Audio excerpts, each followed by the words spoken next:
Assalamualaikum warahmatullahi wabarakatuh. Gimana kabarnya anak-anak? Semoga dalam keadaan sehat semua ya. Dan jangan lupa selalu menggunakan masker dan jaga kesehatan selalu. Dan banyak minum air putih, jangan lupa. Oke, di pertemuan hari ini kita udah lanjut ke materi kedua yaitu sistem pernafasan pada manusia. Kira-kira kalau kita belajar sistem pernafasan, materinya asing nggak? Enggak ya, tentu saja yang udah pernah Ibu bilang, kalau kita ngebahas tentang sistem-sistem, terutama pada manusia, itu kita udah nggak asing lagi. Kenapa? Karena kita mengalami dan proses itu terjadi di dalam tubuh kita. Gitu. Apalagi bernafas. Bernafas itu kan salah satu ciri makhluk hidup. Kalian, apakah kalian bernafas? Ya, kalian bernafas. Apa yang kalian hirup? Oksigen. Kemudian, apa yang kalian keluarkan? Karbon dioksida. Gitu. Nah, jadi seberapa penting kalian bernafas? Ya, sangat penting. Kalau kalian nggak bernafas, ya kira-kira akan seperti apa? Gitu. Nah, dalam mempelajari sistem pernafasan pada manusia ini, apa saja sih yang akan Ibu bahas? Yang akan Ibu bahas adalah tentang apa sih pengertian dari sistem pernafasan, kemudian apa saja sih alat-alat ataupun organ-organ yang berkaitan dengan sistem pernafasan. Kayak misalnya kita nafas, udaranya masuk melalui hidung. Udah kan kita taunya dia masuk melalui hidung doang, tapi kita udah nggak tahu lagi itu udara kemana, dibawa kemana dalam tubuh kita, apa yang terjadi dalam tubuh kita, apakah kita tahu? Nah, ini kita pelajari hari ini. Gitu. Kemudian, ada juga mekanisme pernafasan. Jadi yang kita tahu kan kita nafas, menghirup oksigen, mengeluarkan karbon dioksida. Tapi kita tidak tahu apa itu proses yang terjadi. Nah, ternyata dalam bernafas itu ada mekanismenya juga. Nanti kita akan belajar seperti mekanisme pernafasan dada dan mekanisme pernafasan perut. Gitu. Kemudian kita juga akan mempelajari kira-kira penyakit ataupun gangguan apa saja sih yang berkaitan dengan sistem pernafasan gitu. Kayak misalnya kalau misalnya kita tidak menggunakan masker ketika berkendara ataupun ketika kita menghirup asap rokok atau yang kalian pernah bilang sebagai perokok pasif. Itu kan udaranya masuk melalui hidung yang kita hirup kan. Kira-kira apa yang terjadi oleh tubuh kita? Gitu. Nah, ini akan kita pelajari juga. Itu dan juga pengaruh pencemaran udara. Itu juga apakah berpengaruh juga terhadap sistem pernafasan kita? Nah, tentu saja ini juga akan kita pelajari. Gitu.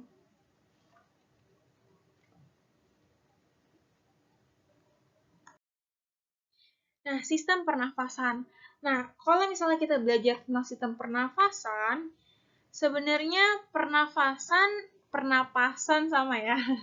Dan pernafasan dengan respirasi itu sebenarnya sama. Kalau bahasa biologinya respirasi gitu. Apa sih pengertiannya? Yaitu proses menghirup dan mengeluarkan udara. Apa yang dihirup? Kita makhluk hidup itu pasti menghirup oksigen dan mengeluarkan karbon dioksida. Kayak gitu. Nah, kira-kira kita itu dapat oksigen tuh dari mana sih? Paling mudah deh, di sekeliling kita ada banyak pepohonan. Pepohonan itu dia dapat mengurangi polusi. Dia dapat mengambil CO2 dilakukan untuk melakukan fotosintesis. Kemudian setelah itu dihasilkan oksigen. Oksigennya buat siapa? Buat manusia, buat hewan, maupun buat tumbuhan itu sendiri. Kayak gitu. Jadi fungsi tumbuh-tumbuhan yang ada di sekitar rumah, ataupun di sekolah, ataupun yang ada di pinggir jalan itu untuk apa? Untuk mengurangi polusi. Seperti itu. Kemudian proses pernafasan. Jadi proses pernafasan ini ada dua secara umum. Ada pernafasan eksternal dan pernafasan internal. Kalau yang pernafasan eksternal berarti Prosesnya itu yaitu pertukaran oksigen dengan karbon dioksida antara tubuh dengan lingkungan. Contohnya ketika kita bernafas, kita menghirup oksigen dari lingkungan atau dari luar tubuh kita hirup dan kita masukkan ke dalam tubuh kita. Itu adalah pernafasan eksternal. Kemudian kalau yang pernafasan internal, dia ini proses metabolisme menggunakan oksigen dan karbon dioksida yang terjadi dalam mitokondria. Mitokondria adanya di mana? Di dalam sel, gitu, atau intrasel. Jadi, pernafasan internal ini yang terjadi di dalam sel, tepatnya di mitokondria. Untuk apa sih gunanya pernafasan internal ini kira-kira? Untuk menghasilkan energi. Gitu.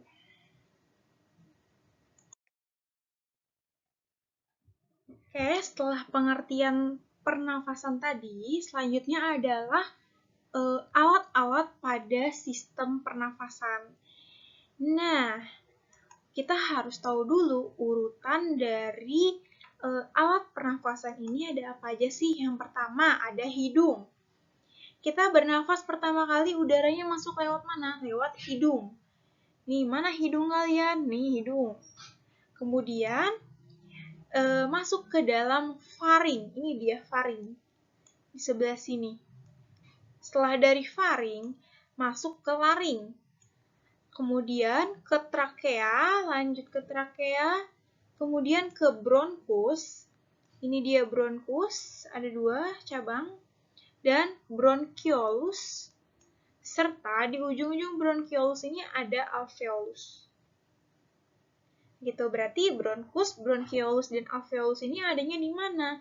Adanya di paru-paru. Seperti itu. Nah, Ibu akan menjelaskan satu persatu dari alat-alat pernafasan ini. Yang pertama adalah hidung. Kalian punya hidung? Tentu saja punya, alhamdulillah, bersyukur. Nah, di hidung kalian tuh ada apanya? Kira-kira ada rambut-rambut hidung. Rambut-rambut hidung itu fungsinya untuk apa? Untuk menyaring partikel-partikel atau menyaring kotoran-kotoran dan debu-debu yang masuk ke dalam hidung kalian. Kayak gitu. Jadi, ketika kan kita itu nggak tahu ya udara yang ada di sekitar kita itu bersih atau kotor. Terutama kalau kalian lagi berkendara. Gitu. Ketika kita bernafas, nah udara yang masuk melalui hidung itu disaring oleh rambut-rambut hidung. Gitu. Supaya apa? Supaya udara yang masuk ke dalam tubuh kita atau ke dalam saluran pernafasan ini dia sudah lebih bersih. Gitu. Nah, si rambut-rambut hidung ini dia menyaring kotoran-kotoran dan debu yang masuk ke dalam hidung. Gitu. Dan di dalam hidung ini juga ada yang namanya lendir-lendir atau cairan sekresi serosa dan mukosa. Itu fungsinya untuk apa? Untuk melembabkan dan menghangatkan udara yang masuk. Gitu. Jadi, walaupun kita lagi ada di suhu yang dingin, di suhu yang minus, ketika kita menghirup oksigen, udara yang masuk ke dalam tubuh kita itu nggak dingin juga, tetapi dia sudah mengikuti suhu tubuh kita. Kayak gitu. Itu adalah peran dari cairan yang ada di hidung kita. Kayak gitu. Oh ya, tadi lupa. Untuk yang rambut hidung, buktinya apa sih kalau misalnya rambut-rambut hidung itu dia bisa menyaring debu-debu? Coba aja kalian seharian berkendara motor. Nah, kalau kalian iseng-iseng malam-malam kalian ngupil. Terus kalian ngupil, gali terus, nanti kalian akan menyadari kok ada kotorannya hitam, gelap. Nah, itu adalah hasil dari penyaringan yang dilakukan oleh rambut-rambut hidung kalian. Kayak gitu, atau sebut saja upil. Kayak gitu. Nah, di dalam rongga hidung juga ada yang namanya lendir mukosa yang tadi Ibu bilang. Dia itu juga berfungsi untuk mematikan mikroorganisme yang ada di dalam hidung. Gitu. Dan juga pastinya hidung ini dia berfungsi untuk apa? Sebagai indera penciuman. Kayak gitu. Makanya kita bisa mengenali berbagai macam aroma dari hidung kita. Kayak gitu. Itu karena adanya sel-sel olfaktori yang ada di dalam rongga hidung ini. Itu kemudian setelah kita menghirup melalui hidung dan disaring oleh rambut-rambut hidung, udaranya akan masuk ke dalam faring. Nah, di faring ini atau tekak nama lainnya, nah di faring ini ada dua saluran gitu, yaitu trakea yang nantinya akan dilalui udara menuju ke paru-paru dan esofagus yang akan dilalui makanan menuju ke lambung. Jadi di faring ini ibaratnya kayak ada persimpangan yang nanti akan menghubungkan ke saluran pencernaan dan saluran pernafasan. Kayak gitu. Nah, dari faring dia akan masuk ke dalam laring gitu. Nah, laring ini dia sebenarnya hanya saluran udara yang nanti akan menghubungkan faring ke dalam trakea. Kayak gitu. Nah, kalau misalnya di laring ini sebelah sini ya. Nah, di dalam laring ini dia terdapat yang pertama tonjolan jakun, terutama pada laki-laki. Gitu. Kemudian di dalam laring ini dia juga terdapat epiglotis. Epiglotis ini adalah katup yang berfungsi untuk membuka dan menutup supaya saluran pencernaan dan saluran pernafasan itu dia tidak bercampur. Jadi udah ada jalurnya masing-masing. Nah, ini diatur oleh si katup. Nama katupnya adalah katup epiglotis. Itu kemudian selain itu juga di laring ini ada yang namanya pita suara. Pita suara itu untuk apa? Ya ini kita bisa menghasilkan suara ini karena adanya aktivitas yang dilakukan oleh pita suara yang dihasilkan oleh pita suara kita. Kayak gitu. Nah, kenapa sih kok pada suara seseorang itu dia bisa berbeda-beda atau kayak misalnya suara laki-laki sama suara perempuan itu dia bisa berbeda. Apa yang membedakan? Nah, yang membedakan suara pada laki-laki dan perempuan ini adalah tebal dan panjangnya pita suara. Kayak gitu. Jadi kalau misalnya pada pita suara laki-laki itu dia lebih tebal dari pita suara pada perempuan. Makanya ciri khas suara pada laki-laki dan perempuan itu cenderung berbeda. Kayak gitu. Nah, ini adanya di laring pita suara. Kemudian setelah udara itu masuk ke dalam laring, dia akan dibawa ke trakea. Nah, di dalam trakea di sini dia yang akan menghubungkan sama tadi laring dengan paru-paru atau bronkus ini. Nah, di trakea ini dia terdapat sel-sel epitel yang bersilia. Silia itu seperti rambut-rambut. Jadi fungsinya sama dengan rambut-rambut yang ada di hidung. Jadi walaupun udara itu udah masuk sampai ke trakea, ternyata di dalam trakea ini dia juga di sini tuh kan lapisannya berbentuk kayak cincin-cincin ya. Nah, ini sel-sel ini dia bersilia nih, sel-sel epitelnya. Nah, silia ini berfungsi untuk menyaring lagi kotoran-kotoran yang masih masuk ke dalam trakea ini. Kayak gitu, sehingga udaranya otomatis akan lebih bersih lagi. Kayak gitu. Kemudian, nah ini yang harus kalian pahami lagi. Tadi kan trakea. Trakea itu kan hidung, masuk ke dalam faring, laring, dan trakea. Nah, trakea ini nanti dia akan memiliki dua cabang. Cabang satu ke paru-paru kanan dan cabang satunya ke paru-paru kiri.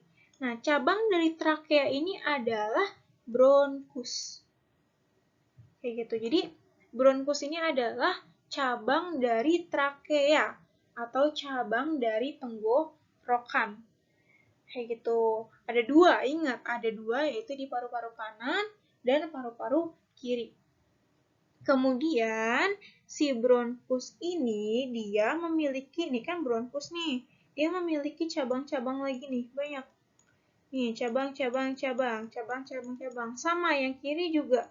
Si bronkus ini dia punya cabang-cabang lagi. Nah, apa sih nama cabang-cabang dari bronkus? Yaitu bronchiolus. Gitu. Jadi bronchiolus ini adalah cabang dari bronkus. Dan di ujung-ujung bronchiolus ini ada gelembung-gelembung. Ini kan bronchiolus ada seperti ujung-ujungnya ya. Nah, ini ada gelembung-gelembung. Apa sih nama gelembung-gelembung ini? Yaitu alveolus. Ini alveolus. Nah, di alveolus inilah tempat terjadinya pertukaran oksigen dengan karbon dioksida. Kayak gitu. Oke, kita perhatikan gambar yang lebih besar. Nah, ini kan tadi ada trakea. Trakea itu bercabang dua menjadi bronkus. Nah, inilah bronkusnya. Kalau diperbesar ya. Nah, si bronkus ini dia bercabang-cabang lagi nih banyak. Nah, cabang-cabang dari bronkus ini adalah bronkiolus. Nah, di ujung bronkiolus di sini terdapat gelembung-gelembung atau bulatan-bulatan. Ini adalah alveolus. Gitu. Nah, di alveolus ini tadi tempat terjadi pertukaran oksigen dengan karbon dioksida. Berarti bronkus, bronkiolus, dan alveolus itu adanya di mana? Adanya di dalam paru-paru. Gitu. Nah, di sini juga berarti paru-paru itu termasuk organ yang sangat penting juga ya buat manusia karena di situ tempat terjadi pertukaran oksigen dengan karbon dioksida. Jadi oksigen yang dibawa oleh tubuh kita itu nanti akan dibawanya kemana? Ke paru-paru ini. Kayak gitu. Nah, di dalam paru-paru ini dia punya banyak sekali alveolus, yaitu sebanyak 300 juta alveolus. Gitu. Nah, kalian juga harus tahu kalau misalnya paru-paru ini dia memiliki pelindung atau pelapis. Namanya apa? Namanya adalah pleura. Pleura. Nah, pleura ini adalah yang melindungi paru-paru atau kalau kalian dengarnya pulmo. Nah, pulmo itu juga paru-paru. Kayak gitu.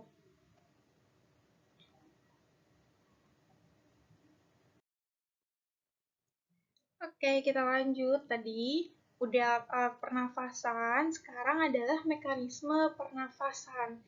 Jadi, kita itu nafas bukan sekedar bernafas, tapi sebenarnya ada mekanismenya. Ada apa aja? Ada yang disebut dengan pernafasan dada dan pernafasan perut. Kayak gitu. Apa sih yang membedakan? Yang membedakan adalah di sini. Yang pertama, kalau pernafasan yang dilakukan oleh otot antar tulang rusuk, berarti disebut dengan pernafasan dada. Kalian tahu di mana tulang rusuk kalian? Nih, tulang rusuk. Tulang rusuk jumlahnya ada berapa? Ayo, ingat-ingat lagi.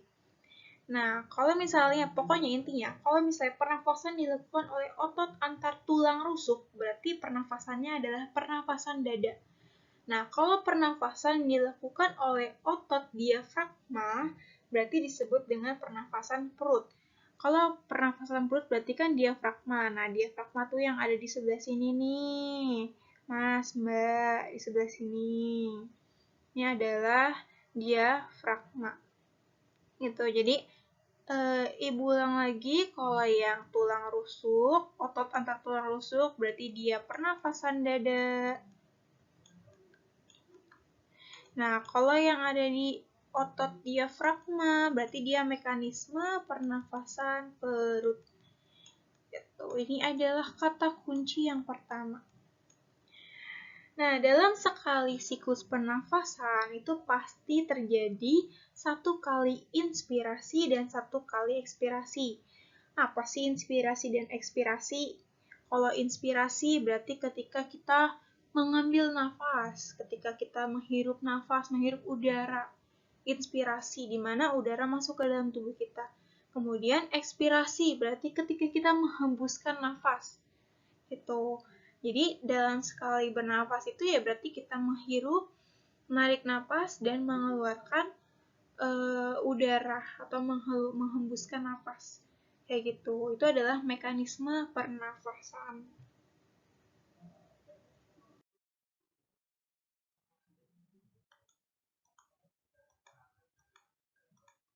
Oke. Selanjutnya ada mekanisme pernafasan dada. Berarti kalau pernafasan dada itu tadi kata kuncinya adalah otot antar tulang rusuk. Ada dua, ada yang inspirasi dan yang kedua adalah ekspirasi. Gitu.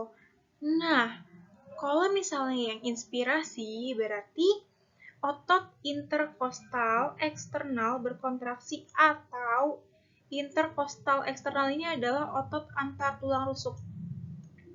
Nih, jadi otot-otot antar tulang rusuknya itu dia akan berkontraksi, kemudian tulang rusuknya otomatis akan terangkat, dan paru-paru mengembang, sehingga tekanan udara paru-paru mengecil. Kemudian udara dari luar atau dari atmosfer akan masuk ke dalam tubuh kita. Atau ketika kita bernafas, mengambil nafas, menghirup udara. Itu adalah proses inspirasi pernafasan dada. Kayak gitu. Nah, kalau yang ekspirasi berarti kebalikannya dari proses inspirasi. Otot interkostal luar atau otot tulang rusuknya di sini dia akan berelaksasi, rileks. Nah, ketika dia berelaksasi, otomatis tulang rusuk itu akan turun kembali. Dan volume rongga dada akan mengecil, paru-paru juga akan mengecil. Nah, tekanan udara paru-parunya membesar dan udara keluar. Kayak gitu. Nah, enaknya sih kalau misalnya ngebahas kayak gini, kalian sambil mempraktekkan. Kayak misalnya inspirasi. Berarti kan ketika kita mau menghirup oksigen kan, ketika kita mau menarik napas, nah, otot rusuk kita tuh akan terangkat, akan tegang. Dan paru-paru mengembang, tekanan udara paru-paru mengecil, udara masuk. Nah, ketika kita menghembuskan nafas, coba kalian praktekkan menghembuskan nafas. Nah, otomatis otot tulang rusuknya di sini akan berelaksasi, tulang rusuk juga akan turun, dan volume rongga dada akan mengecil, paru-paru mengecil, tetapi tekanan udara paru-paru itu akan besar, sehingga udara akan keluar. Kayak gitu. Ini adalah pernapasan dada. Ini kalian harus hafal. Nanti kalau udah pertemuan akan ibu tes satu-satu. Selanjutnya adalah mekanisme pernafasan perut. Kalau pernafasan perut, tadi kata kuncinya adalah otot diafragma atau yang ada di sebelah sini. Kalau yang inspirasi, berarti otot diafragmanya dia di sini akan berkontraksi. Ketika dia berkontraksi, dia yang tadinya awalnya melengkung kayak gini, dia akan menjadi lebih mendatar. Jadi otot diafragma berkontraksi, diafragma menjadi datar yang awalnya melengkung, kemudian volume udara yang ada di rongga dada di sini akan membesar, paru-paru akan mengembang, dan tekanan udara paru-paru mengecil sehingga udara dari luar masuk ke dalam tubuh. Gitu, ini adalah pernafasan perut. Kemudian kalau ekspirasi berarti kebalikannya. Otot diafragmanya dia di sini akan berelaksasi, akan kembali melengkung lagi nih si otot diafragma. Kemudian volume rongga dada dia akan mengecil dan tekanan udara paru-paru akan membesar sehingga udara akan keluar. Kayak gitu. Ini hampir sama juga dengan pernafasan dada, hanya bedanya adalah di otot diafragmanya. Kayak gitu, atau di bagian diafragmanya. Gitu. Ini juga harus kalian, supaya lebih mudah, kalian harus sambil mempraktekkan ketika kalian menghirup nafas dan ketika kalian menghembuskan nafas. Kayak gitu. Ini adalah mekanisme pernafasan perut. Oke, untuk pertemuan hari ini Ibu cukupkan. Berarti udah ada beberapa poin yang kalian dapatkan ya, terutama pengertian sistem pernafasan, kemudian poin pertama lagi alat-alat pada sistem pernafasan, urutannya, kemudian juga mekanisme pada sistem pernafasan. Seperti itu. Nah, ini juga harus kalian pahami dan kalian catat, nanti akan Ibu cek. Dan kalian juga harus memahami, harus hafal, harus paham pada mekanisme pernafasan. Kayak gitu.